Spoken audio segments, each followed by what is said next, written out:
The historic cemetery in Salem, Massachusetts, Howard Street Cemetery, dates back to 1801. The cemetery, which is adjacent to the former Salem Jail, is 2.5 acres in area and has 1,100 headstones. Because the street it is on was formerly known as Branch Street, a field was designated as a cemetery and was given the name Branch Street Cemetery. The graveyard's earliest gravestone was erected on August 5, 1801, following the death of second mate Benjamin Ropes, who was crushed to death while launching the ship Belisarius. The Howard Street Church, which was established next to the cemetery in 1805, and the Salem Jail, which was built on nearby St. Peter Street in 1813, were both built at the same time. In honor of local sailmaker John Howard Branch, the street was renamed Howard Street in 1828, and the cemetery was given the name Howard Street Cemetery. When the city annexed a portion of property on that site in 1841, the cemetery was enlarged to the west. The construction of new graves and tombs in the city's cemeteries was prohibited by a city ordinance that was issued in the same year, with the exception of the Howard Street Cemetery, the Grinlawn Cemetery, and the Salem Neck, which was a contagious disease burial ground. The Prescott School was built in 1871 to take the place of the Howard Street Church. In 1953, the Howard Street Cemetery had its final burial. The ground before the cemetery was built had a large part in the Salem witch trials. The site is believed to be haunted by one of the 5 men who were killed during the witch trials there. The victims' last words before being stripped naked, fastened on a board, and crushed to death by stones were the words, "More weight." Was this a jab at his beheader, or was he just trying to speed up his demise? The event took place on the 19th of September in 1672. In the history of the Massachusetts colony, the peine forte et dure execution technique had never been applied. His tongue had been pressed out his mouth, but had been pushed back in by the sheriff's cane. The accused was a man named Giles Corey. He was 81 years old. Giles Corey was an American of English descent. He prospered on the estate he owned there. Corey and his third wife Martha had made their home south of Salem Village. They had 2 advantages in Salem society: they were devout Christians, and large landowners. He had a dark past. In 1676, Corey was put on trial for the slaying of Jacob Goodale. Goodale's crime? He had taken some apples. Corey beat the man for the theft. Goodale passed away from blood clots caused by the assault, but Corey was not charged with murder. Corey had employed Jacob Goodale as his farmhand, and indentured laborers were subject to corporal punishment. Local resident John Proctor gave evidence against Corey throughout the trial, and Corey was ultimately found guilty of using unreasonable force. He was required to pay a fine but received no other punishment. Later on, when Corey married Martha, it restored his reputation. His past wrongdoings had been forgotten by 1691. Salem Church had the view that Giles Corey, a man of 80 years of age having been a scandalous person in his previous time, and God having him give a repentance, making a confession of such crimes as had been observed in him before, they said in their acceptance of him into the church. 7 months prior, Corey had given a testimony against Martha. He later withdrew his claims, but Martha still faced a witchcraft trial. But Martha didn't have a criminal history like Corey did. Spiral evidence, or proof shown in the harmed witness's dreams or visions, served as the foundation for her trial. There was no evidence to support Martha using black magic. Martha claimed innocence, but on September 22 she was hanged. 5 girls, also referred to as some of the Salem's afflicted, accused him of witchcraft in April of 1692. Corey, like Martha, was said to have appeared to Ann Putnam, Mercy Lewis, and Abigail Williams in court. Mercy Lewis also claimed that Corey had transformed into a ghost, in an effort to coerce her into signing the Devil's Book. They all accused Corey of assault. Lewis went so far as to call Corey a dreadful wizard, and said that he had continued to harm her at times, pounding and almost breaking her back. Later, during her own prosecutions, Abigail Hobbs accused Corey of being a witch. The judges were further persuaded that Corey was guilty by their gut-wrenching sobs and groans of the suffering girls. Corey remained silent during the trial. English law mandated that people who stood mute during a trial must enter a plea or face punishment, so Corey's silence came at a cost.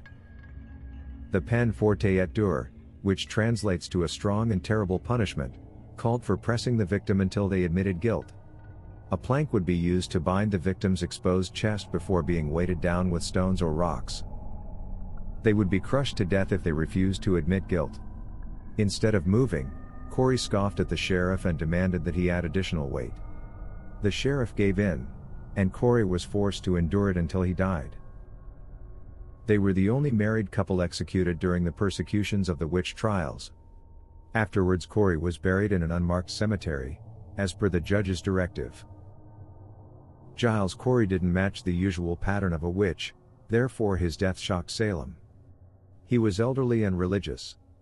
He had a moving story of redemption that transformed him from a murderer to a man of God, and he had lived a long time without committing any crimes. Most importantly, he passed away in a needless manner that was horrifying. There are legends that his ghost haunts the graveyard and seeks vengeance for his murder ever since he passed away. His spectral legacy even stretches outside the cemetery's boundaries. It is reported that while he was being executed, he cursed Salem, possibly indicating that he did in fact possess some magical powers. Specifically aiming for the sheriff, he yelled, "Damn you! I curse Salem and you!"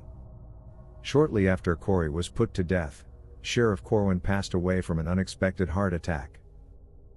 Every Salem sheriff since 1692 is said to have been subject to the curse, which is believed to have persisted.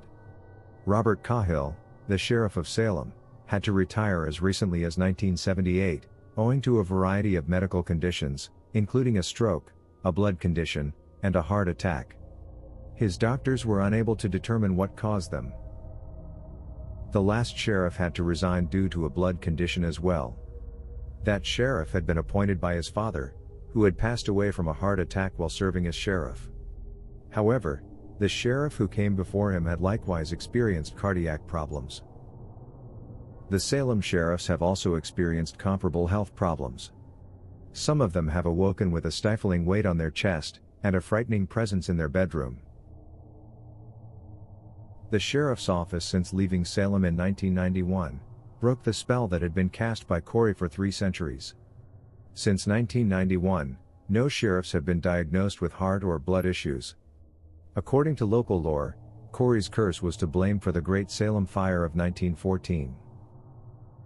The ghost of Giles Corey haunts the area around the Howard Street Cemetery, and is typically spotted before and after a great disaster, like the Great Salem Fire.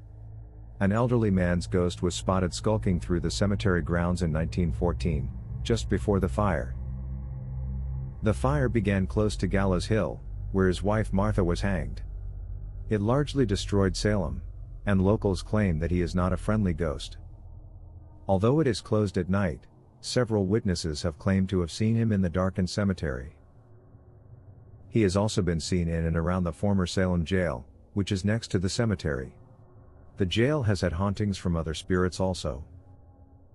After the former wooden jail on Federal Street, also known as the Salem Witch Jail, because it housed the convicted witches in 1692, became too small to function, the jail was built between 1811 on St. Peter Street. The jail was originally 38 feet wide and 64 feet tall, and it is made of Rockport granite stones. It was made to contain 112 prisoners.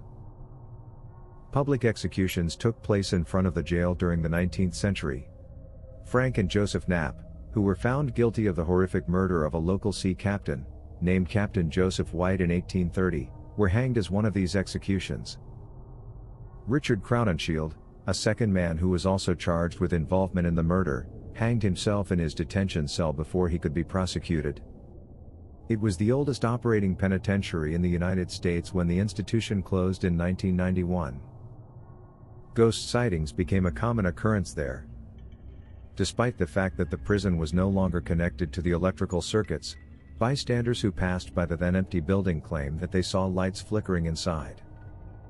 All hours of the day eerie screams have been heard, and anyone daring enough to go inside the walls of the abandoned building has seen shadow figures lurking in the corridors. Another spirit is believed to be the Boston Strangler. When Albert DeSalvo allegedly entered a woman's home in 1964, while pretending to be a detective, he attacked her, fled, and was later found to be the woman's assailant. DeSalvo was imprisoned in the old Salem Jail, then called the Essex County Correctional Institute. He told George Nasser, a fellow prisoner, who subsequently informed F. Lee Bailey, his attorney, that he was the infamous Boston Strangler. After admitting to 13 different murders, DeSalvo was given a life sentence in 1967, but he managed to get out of the Bridgewater State Hospital a short time later. Later, he was apprehended, put back in jail, and 6 years later, he was discovered dead from stab wounds in the hospital. He reportedly has been seen by witnesses, calmly walking about the old jail. People have also claimed he is the reason why many people experience a threatening vibration in the surroundings. It's typical to see a shadowy figure approach the glass of one of the jail's upstairs windows. He wanders from room to room. Strangely enough, the floor where the ghost is claimed to travel has reportedly collapsed in the past. The old Salem Jail supposedly housed Confederate soldiers during the Civil War. At the old jail, ghosts have been seen wearing clothing from the 19th century more recently. Some attribute the excruciating cries heard throughout the night to these ghostly troops, while others connect them to the spirit who carries a candle. Cell door movement is a regular event there, closed doors slam on their own. There are frequently times phantom entities appear.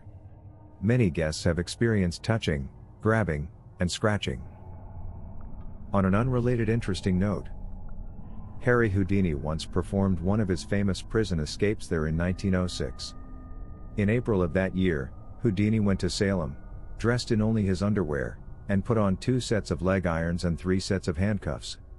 After being placed in the middle cell, he was able to escape in less than 13 minutes. He changed back into his clothing, unlocked the remaining cells, chained himself to a prisoner, and made a beeline for Front Street to brag to the city marshal and the other inmates. Today the old jail has been renovated into a luxury apartment complex. There is a small museum dedicated to the jail's history in the building. So what do you think of the Howard Street Cemetery and the Salem Jail? Let us know in the comments below. And as always, please like and subscribe.